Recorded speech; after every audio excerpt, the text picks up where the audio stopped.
नमस्कार दोस्तों, आज फिर मैं पहुंचा हूं महाभारत काल से जुड़ी उस जानकारी के लिए जो जानकारी जुड़ी है राजा परीक्षित से। राजा परीक्षित को आप जानते हैं, पांडवों के वंशज राजा परीक्षित थे और राजा परीक्षित उनके सबसे अंतिम वंशज थे। उनके बाद में राजा परीक्षित काल से ही यहाँ पृथ्वी एक कलयुग पहुँच चुका था। और जैसा कि आप जानते हैं, एक बार राजा परीक्षित शिकार करते हुए जंगलों में चले जाते हैं और उन्हें बहुत ज़्यादा प्यास लग जाती है। प्यास इतनी ज़्यादा थी कि वो सहन नहीं कर पाते और तभी एक ऋषि के आश्रम में जाते हैं। तभी समीक ऋषि, जिनका आश्रम बिल्कुल पास में था, वो वहाँ पहुँच जाते हैं। और तभी समीक ऋषि तपस्या में लीन थे। तपस्या में लीन होने के कारण वो राजन को देख नहीं पाते हैं। तभी राजा उनसे बोलते हैं कि हे ऋषिराज, मुझे बहुत ज़्यादा प्यास लगी है, लेकिन तपस्या में लीन होने के कारण वे उन्हें देख नहीं पाते हैं। तभी राजा गुस्से में ये सोचते हुए कि ये मेरा सम्मान नहीं कर रहे, एक राजा का सम्मान नहीं कर रहे, इस वजह से वो एक सांप उठा के उनके गले में डाल देते हैं और फिर वहाँ से गुस्से में चले जाते हैं। फिर कुछ देर बाद समीक ऋषि का पुत्र, जिसका नाम भृंग ऋषि था, आते हैं और देखते हैं कि उनके पिताजी का इतना ज़्यादा अपमान हुआ है।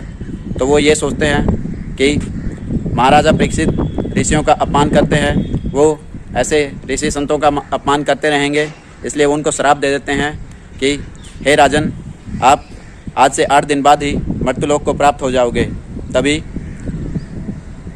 तभी से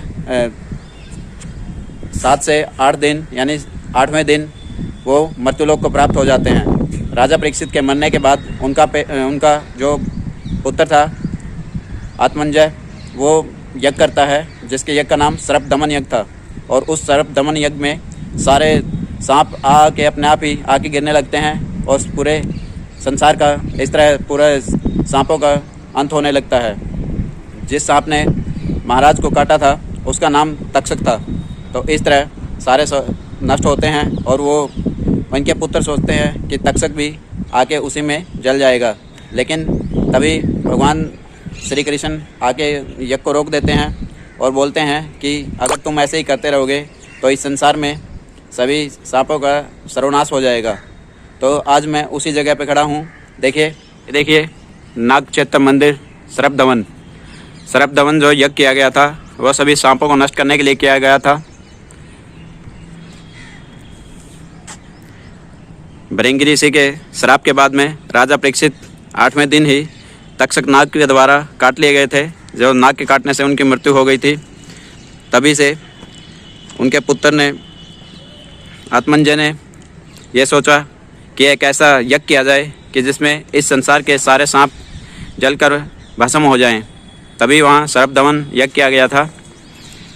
और अगर उस यज्ञ को नहीं रोका जाता तो आज इस संसार में हमें एक भी सांप देखने को नहीं मिलता।